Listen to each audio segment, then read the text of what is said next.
अस्सलाम वालेकुम नाज़रीन, मां आहियां शुएब अली उमरानी ऐं तव्हां ॾिसी रहिया आहियो BR टाइम न्यूज़। सभ खां पहिरियां शामिल कंदासीं हीअ रिपोर्ट। पिंडोरा पेपर्स में अहम इंकशाफ साम्हूं अचण खां पोइ हुकूमत कानूनी टीम जो अहम इजलास अॼु सॾाए वरितो। वफ़ाक़ी वज़ीर फवाद चौधरीअ चयो आहे त पिंडोरा लीक्स सां वॾो पिंडोरा खुलण वारो आहे। वज़ीर आज़म पहिरियां ई मिंट में चयो हुयो त पिंडोरा लीक्स जी जांच थींदी। घरू वज़ीर शेख रशीद चयो आहे त पिंडोरा पेपर्स ताईं टाइम फिश थी वियो। वज़ीर आज़म चयो आहे त पिंडोरा पेपर्स में शामिल 700 पाकिस्तानियुनि जी जांच कराई वेंदी, कंहिंखे बि बख़्श न कयो वेंदो। पिंडोरा पेपर्स में 700 पाकिस्तानियुनि जो ऑफशोर कंपनीज़ साम्हूं अची वियूं। वफ़ाक़ी वज़ीर शौकत तरीन, मोहन सिलाई, फैसल वावडा, अलीम खान ऐं शर्जील मेमण ऑफशोर कंपनीज़ जा मालिक निकिता। वफ़ाक़ी वज़ीर खुसरो बख्तियार जे ख़ानदान इसाक डार जे पुट Ali Dar, lieutenant general retired Shafaatullah Shah, NPP सदर आरिफ उस्मानी ऐं बशीर दाऊद ऑफशोर कंपनीज़ ज़रिए मिल्कियत लिकाई। अली जहांगीर, सिद्दीक़ी, आरिफ नक़वी ऑफशोर कंपनीज़ जा मालिक। ॿियनि मुल्कनि जी भेट में पाकिस्तान अंदरि पेट्रोल ऐं डीज़ल जा अघ घटि आहिनि। दुनिया में कुझु ॾींहंनि अंदरि तेल जूं क़ीमतूं 100 सैकड़ो वधियूं। असां रुगो 21 सैकड़ो वाध कई। पेट्रोल लेवी टैक्स न वठी 400 अरब रुपयनि जो नुक़सानु बर्दाश्त करे रहिया आहियूं।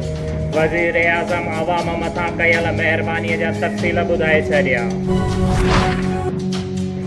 हुकूमत महांगाई सटियल अवाम मथां हिकु भेरो ॿीहर बिजली किराए छॾी। 1 साल लाइ बिजलीअ जे अघ में ₹1.72 फ़ी यूनिट वाध। नेपरा नोटिफिकेशन जारी करे छॾियो। बिजली अघ में वाध सां सार्फ़िन ते 90 अरब रुपयनि जो भार पवंदो।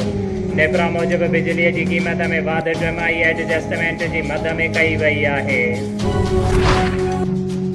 सुप्रीम कोर्ट नेब chairman retired justice Javed Iqbal ख़िलाफ़ तौहीन अदालत वारी दरख़्वास्त रद्द करे छॾी। अदालत दरख़्वास्त गुज़ार खे मौक़िफ़ इख़्तियार कंदे रिमार्क्स ॾिना आहिनि त इंक्वायरी मुकमल न थियण ते नेब चेयरमैन ख़िलाफ़ तौहीन अदालत जी दरख़्वास्त नथी ठहे। पिंडोरा पेपर्स में नालो आयल अक्सर माण्हुनि जो तालुक़ु वफ़ाक़ी काबीना ऐं हुक्मरान जमायत सां आहे। पीपुल्स पार्टी अॻवान शाज़िया मरी चयो आहे त रुगो बयान सां कुझु न थींदो।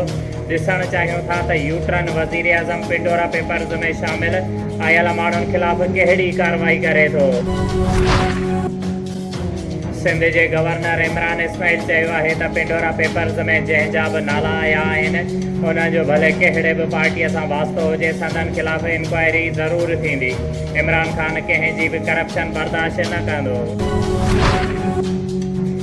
नवाब शाह प्रेस क्लब जो सालियानी चूंडू इलेक्शन कमेटीअ जे मेंबर्स ज़ुल्फ़कार अज़ीज़ मेमून, अकरम शहज़ाद, फारूक अहमद वियानी ऐं मोहम्मद अरशद मुनीर जी निगरानीअ में थी गुज़रियूं।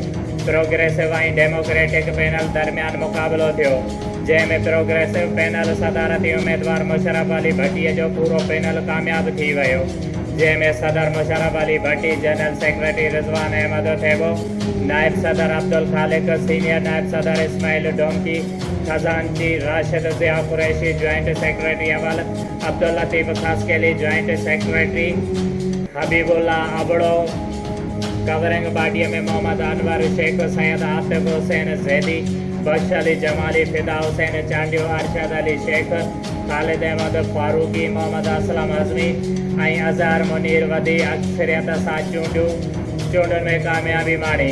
सदारती उम्मीदवार मुशर्रफ अली भट्टी 27 वोट, संदसि मुक़ाबिल ज़ुल्फ़कार अली खासकेली सिर्फ़ 17 वोट खणी सघियो। कवरिंग बॉडीअ ते बख्श अली जमाली 28 वोट, ताज मोहम्मद रिंद 14 वोट हासिल कया।